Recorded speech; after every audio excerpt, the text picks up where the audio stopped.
2023 നന്ദി പറയാനുള്ളത് നിങ്ങളോടാണ്.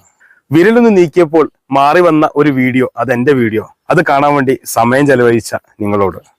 ഒരു വാഹനം വാങ്ങണമെന്ന് വിചാരിച്ച് അപ്പോഴേക്ക് ജുനൈദിനൊന്ന് വിളിക്കാലോ, അല്ലെങ്കിൽ ജുനൈദിനെ നേരിൽ കാണണം എന്ന് ആഗ്രഹിച്ച നല്ല മനസ്സുണ്ടല്ലോ, അതിന് സോഷ്യൽ മീഡിയയിലും ഷോർട്ട് ഫിലിമുകളിലൊക്കെ നിറഞ്ഞു കാണുന്ന ആളെ ഒന്ന് നേരിൽ കാണണം, പരിചയം പുതുക്കണം എന്ന് ആഗ്രഹിച്ചു വന്ന ആ നല്ല മനുഷ്യരോട് ഇനിയും നന്ദി പറയേണ്ട ചില ആളുകളുണ്ട്. കച്ചവടത്തിൽ അറിഞ്ഞു പറ്റിച്ചവര്. നിങ്ങൾക്ക് എന്നേക്കാൾ ഈ ഒരു ഫീൽഡിൽ അനുഭവ സമ്പത്തും അതേപോലെ തന്നെ പരിചയമുണ്ട് എന്നതിന്റെ പേരിൽ ഞാൻ നിങ്ങളെ വിശ്വസിച്ചതുകൊണ്ടല്ലേ. കാരണമില്ലാതെ വേദനിപ്പിച്ചവരോട്, എൻ്റെ ജീവിതത്തിൽ നിങ്ങൾക്ക് അർഹിക്കാത്ത പരിഗണന ഞാൻ തന്നതുകൊണ്ടാണ് മാറി നിന്ന് കുറ്റം പറഞ്ഞവരോട്, നിങ്ങൾക്ക് നിങ്ങളുടെ ജീവിതത്തിൽ ചെയ്യാൻ പറ്റാത്ത പലതും എൻ്റെ ജീവിതത്തിൽ എനിക്ക് ചെയ്യാൻ പറ്റുന്നു എന്ന് എന്നെ ബോധ്യപ്പെടുത്തിയതിന്, പിന്നെ സ്നേഹിച്ചവരോട്, കൂടെ നിന്നവരോട്, പ്രതീക്ഷിക്കാത്ത രീതിയിൽ സഹായിച്ചവരോട്